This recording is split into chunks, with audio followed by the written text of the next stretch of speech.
welcome from 13,000 feet over the Pacific Ocean.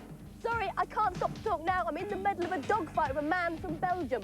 Yes, I'm sorry about that. More about how you can use the telephone to shoot down Belgians later in the programme. But first, our main review this week is Rocket Knight Adventures on the MegaDrive. And Violet, Top Gun Berlin, landed for just long enough last week to go behind the scenes of the most technically advanced concert ever staged.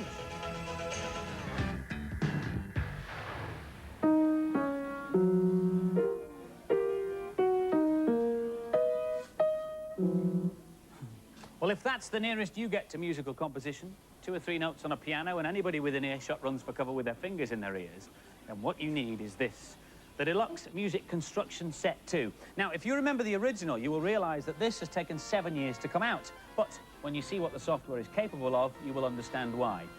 Well, it's just something by some unknown pianist called Scott Joplin. I don't think he'll do anything. But if you want to compose your own masterpiece, it couldn't be easier. We'll just stop Mr. Joplin in mid-stride here, and all you've got to do is select the note you want, crotchet, quaver, breve, semi-breve, and simply use the mouse to put it on the stave exactly where you think it should go. You hear the appropriate note as you do it, and if that wasn't easy enough, it gets simpler. Take the melody straight from the piano keys down the bottom here, and the computer will put the notes on the stave in the appropriate place. Then play it back to yourself. Anything you can do musically, this thing can do. In fact, you can even change the tempo. Now, I thought that was a bit slow, so if we change the tempo here, we play back my fabulous composition and just make it a little bit faster. Still sounds pretty dreadful, though, doesn't it? The best, though, is yet to come, and to show you that bit, I've got to get rid of my fabulous musical score and make way once again for Mr. Joplin. Now, Mr. Joplin wrote Cleopa originally for the accordion, but we can soon do something about that. Let's just go along here, and it's a set instrument, and we can change that accordion to anything we like. Banjo, no. Bass, no. Oh, yes, there we are, steel drums. And so now, ladies and gentlemen, I give you Cleopa by Mr. Scott Joplin, now on the steel drum. And on that note, Violet Berlin. Amazing. Our main review this week is Rocket Knight Adventures on the MegaDrive. Its hero, Sparkster, is the last in a long line of ancient and venerable rocket knights, so called because of their rocket-powered backpacks. Here's the intrepid Robert. This is a very interesting game. It has all the elements of a first-class platformer. It keeps you on your toes all the way through. This is the start of level 2. There is a boss at the beginning of it, which is quite unusual, as it usually comes at the end. Sparkster is the main character in the game. While you move him, every part of his body moves. He has a jetpack on his back which will fire him up into the air or along the ground. You can use it to get up to great heights, which I've just used. He has a tail which you can cling on to ropes and trees and things. This is level 5. The bosses in this game are very creative. I've just killed one of the bosses, but he'll come back again. There it is. This is still level 5. The guards are chasing me through the building. I have to trap them in the lava. Bingo. I use the transporter to go to the next room. I have to knock the support, hold down my button, charge up my boosters, and then roar up into the sky. At first, I gave this game 5 stars. Although after playing it for a while, it became very easy, so I gave it 4 stars. The cutesy character can be deceiving. It's a bit like Sonic, but my opinion, it's better. At first, I didn't think this was going to be my cup of tea, but if I had the money, I'd go out and buy this.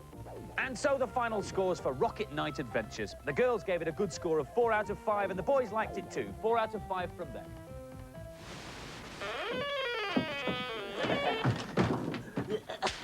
Thank you, Fertilers, and welcome to the most technically advanced concert ever staged. For my next number, I will be playing the music for Starwing on the Mexican nose flute with some very arresting visuals on the monitor screen. Now, to produce the arresting visuals, make sure both controllers are plugged in, but play the game only with controller number 1 and score more than 10,000 points. Then, when you die and go to the continue screen, by pressing Y or B, you can change your ship to any other ship in the game or any other object. completely useless, but it looks nice and makes an ideal accompaniment to any technically advanced, etc., etc. And now, for the moment you have all been waiting for. 1,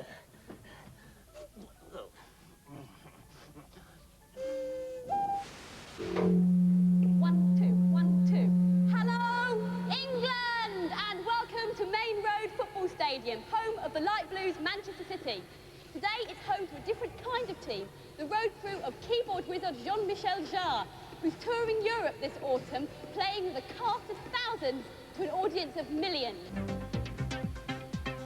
A major tour like this one is planned like a military operation. Like a small army, they bring their own catering, security and power. They used enough scaffolding to cover the Houses of Parliament and Big Ben. No wonder he's worn out. Jean-Michel Jarre's already directing operations to the stage crew and the band, who are getting ready for the sound check.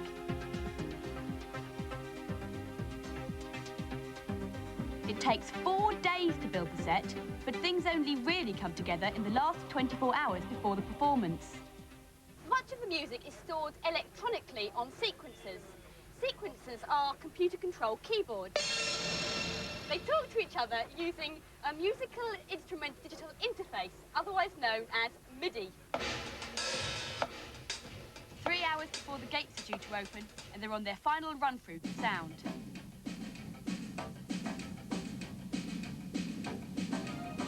There was a rehearsal last night just for lighting, but because of the complexity of the show, the sound check can take longer than the event itself. N'oubliez pas le compte, s'il vous plaît. On va faire le prochain maintenant. I managed to snatch a few seconds with the man responsible for the tour's smooth running, technical coordinator Simon Ransom. This is where we control and process most of the visual effects of the show. Control for lights, sound, slides, all that sort of stuff is done from the peak hours. And then above us we have the lasers, the slide projectors, a lot of specialist lighting effects that we use for throwing images out against the stage and against the screens that we have up there. The show relies on MIDI. Each component of the show uses the time code of the MIDI signal as a reference point. So here's the time code, 10 hours, 7 minutes, 54 seconds, and the frames keep going round. The frame's a 25th of a second. So if the drummer decided to hit the cymbal now, then that might trigger off laser animations or fireworks or a sequencer. The musicians on stage play live on top of all the pre-arranged events, and that's the crux of it. All everybody else has to do is follow their cue. The gates are about to open. I've just got time to ask Jean-Michel what he thinks about the people who say that computers are killing music. They're wrong because the emotions or lack of emotion is not the responsibility of the instrument, but the responsibility of the guy behind the instrument anyway, whatever it is, a tam-tam or a piano or a computer. The main difference between electronics and acoustics is the fact that with electronics you can be your own craftsman, you can shape your own sound, you can create your own sounds exactly like a painter is able to create colors. I mean, most of the time in rock concert outdoor, I mean, the performer is as big as an ant on the stage and people can hardly see or hear anything. And in that case, I try to start from my music as a musician and then to try to compose the visual track. Like when you are doing a movie, you do the soundtrack. In my case, I make the music and then I try to compose the visual track.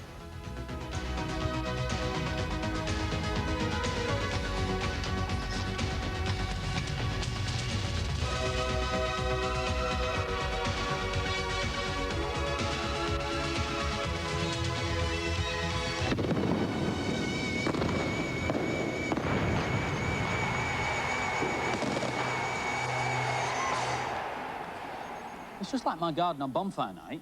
Jean-Michel Jarre's European tour finishes in his hometown of Lyon in France on October the 12th. Now for this week's news and previews.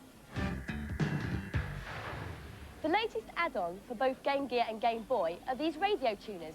You simply plug them in where you'd normally put a cartridge and listen to the radio instead of playing a game. Unfortunately, it's FM only, but you do get a pair of stereo headphones. Should be in the shops in time for Christmas. Thunderhawk on the Mega CD is a helicopter-based shooter. There are a number of campaign scenarios to choose from, such as halting a gun-running operation in South America or stopping chemical warfare in Southeast Asia. So if you fancy becoming a missionary of heroic proportions, this could be the one for you. It's due out in October. The publishers of Mortal Kombat had a bad week last week. They were desperate to keep the cart from going in the shops before the official release date last Monday. Unfortunately, people came in demanding their deposits back because they'd managed to get the game elsewhere. This, by the way, is the SNES version. Hello again, scrotty fertilers. The soothing effects of pets. When it's all getting too much for me, I like to keep calm by feeding my goldfish. To my piranha. There you go, Cuddles. Oh, what's that you say, Cuddles? Tell them the cheat for RoboCod on the Amiga 1200. Oh, good idea, right, I will. On the title screen, all you have to do is type in O.S. hit the space bar, friendly, F-R-I-E-N-D-L-Y. Now, at any point during the game, you can hit the letter M, like so, and you'll be prompted to enter a level code between 1 and 55 to get to any new level, like this one here. Marvellous. Oh, steady there, Cuddles, steady. Daddy's here, Daddy's here. Oh, Still locked in battle, I'm afraid. This may look like any other flight sim, but it is, in fact, unique. You see, you're not just playing against the computer, but against real-life aces, most of whom are over 100 miles away from the studio. In fact, I'm even playing against our American reporter, Z Wright, who's playing in New York. I can talk to him using the communications panel, so let's see. Hi, Z. See what he comes back with. Yo, Violet, I'm gonna get you. We'll see about that, not if I see him first. The game's actually called Air Warrior, and it's the first and only flight sim that you can play over the telephone lines. There's a range of different planes which all handle differently, and you can fight against up to 40 different people from all over the world. To play over telephone lines, you need a modem. That's one of these, this little black box here that connects your computer to the telephone system. It'll also cost you £10 a month to use the service and the cost of a call to London. Now, Andy was also in that battle, playing via the PC, and I think I got him. All is not lost, though, because he can record the same battle on his computer and play it over and over again until he gets it right. Keep practicing, Andy. Yep, see, look, no hands. This is the film of the battle that we've just had, and obviously everybody's doing exactly the same thing as they did before. The cool thing is, though, if I press F8, I can release my plane from the fight, so I can control mine while everybody else does exactly the same thing as they did before. Better still, if I press N, I can see my own plane, which is about to crash into the side of a mountain at the moment. On using the direction keys, I can look at it from all sorts of different angles. It gives me a hideous disadvantage, I know, but I've never objected to that kind of thing. This game can be played without being plugged into a phone, and it'll run on most home computers. In fact, online games like this are going to become more and more popular. A modem for the MegaDrive has already been developed and should be available in this country next year. Now, for some more games reviews. First Samurai on the SNES is a tale of good versus evil. The young hero must battle against the Demon King, with the good magic of the Wizard Mage to help him. Here's Andy. This is a classic conversion of the original Amiga game. First glance, it looks the same. Once you get into it, you'll find out otherwise. This is level 2, Time Express. Food baskets need to be hit to open them so I can collect all the food. Axes give me a special weapon, and this magic bell summons a sorcerer so a genie will come and help me when I'm in trouble. Here I'll use the magic bell to freeze the ball so I can get to the mystic runes, which are little red things in the corner near to my force. Little genie is going to be summoned and is going to freeze all the balls with a stiller.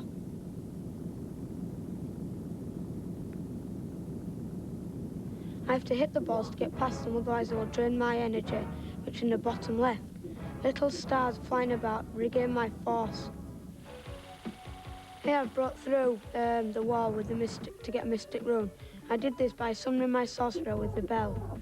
My sword is going to go because I've lost all my life. It will regain again when I get some more diamonds when I kill some more baddies. Breaking through windows can earn you food, points or some extra baddies to kill. All in all, a good game, but definitely one for those who want a challenge. The graphics are good, but it would be better if you could have a change of character or even a 2-player option. The sound and music has been improved from the Amiga version. but this game's just too old, too repetitive, and too slow.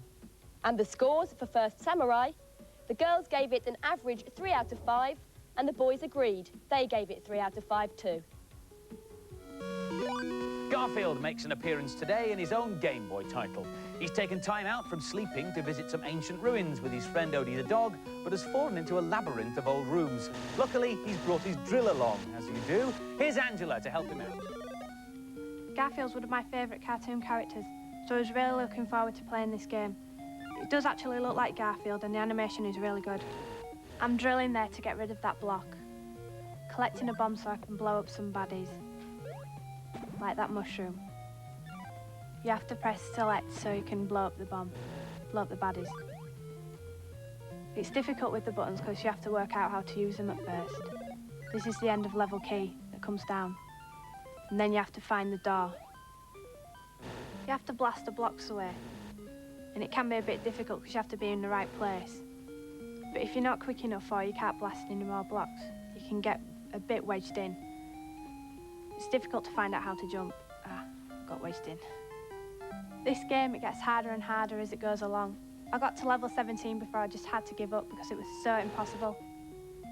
There's a lot of Game Boy platform games being released recently, and Garfield is not the best of them. Just forget it. This was very hard, but not very exciting. I wanted to put it down after about 20 minutes. And the scores for Garfield, the girls gave it an average score of 3 out of 5, but the boys didn't like it at all. Only 1 out of 5. Steady, Cuddles. Sit, calm down. Hello again, Furtlers. Still on a fishy theme. This is a cheat for Echo the Dolphin. Ow! On the MegaDrive. All you have to do on the code screen is type in the word please, followed by 2 letters like ZZ, for instance. They will take you to Bridgewater. You can also experiment with different sets of 2 letters to get you to other levels. Now then, if you'll just excuse me for a moment. Cuddles, Daddy's here. I don't know. And if you're a glutton for punishment, you can peruse some more of Nam's cheats on our data blast, which comes up at the end of the programme. To access it, it's very simple. All you will need is your Commodore Garden VHS video recorder. The bit of the programme to video is the credits, the bit at the end, read by the mothers of people who work on the programme. Then what you do is spool it back and play it forward again, but not at the normal speed. Watch this. You play it forward using your pause and your frame advance button. So it goes through really slowly, and then pages and pages of information appear for you, over 90 in fact, and all completely free of charge. Last week's competition prize was to win one of these, a CDI player with software, and better still, a Bad Influence t-shirt. The question was, what do the initials FMV stand for? And the answer is full motion video. The winner was Helen Thompson from the Isle of Man, and the prize will be winging its way to you. Congratulations. And so to this week's competition prize, which is as follows: an Amiga 1200, oh yes, and a modem, and the copy of the game Air Warrior, and the Bad Influence t-shirt. No prize will be complete without it. You'll need a competition question. It is as follows: who played the ace pilot in Top Gun? If you think you know, give us a call on 0891 700 100. 0891 700 100. Calls will cost you no more than 25p, but get permission from whoever pays the phone bill before you dial. Lines, incidentally, stay open until midnight on Monday. Just before we go, have a look at this. Sunshine, please. It is the latest and greenest way to play your Game Boy. It's a solar battery pack. The idea is you charge it up by leaving it on your windowsill when it's sunny. And then you can just plug in your Game Boy when it's charged up and play away. Unfortunately, it's only available at the moment on import from Japan, where presumably they have better weather than us. Take it away, Andy. That's it from us. Bye. Singing in the rain, just singing in the rain. Sorry, Jean.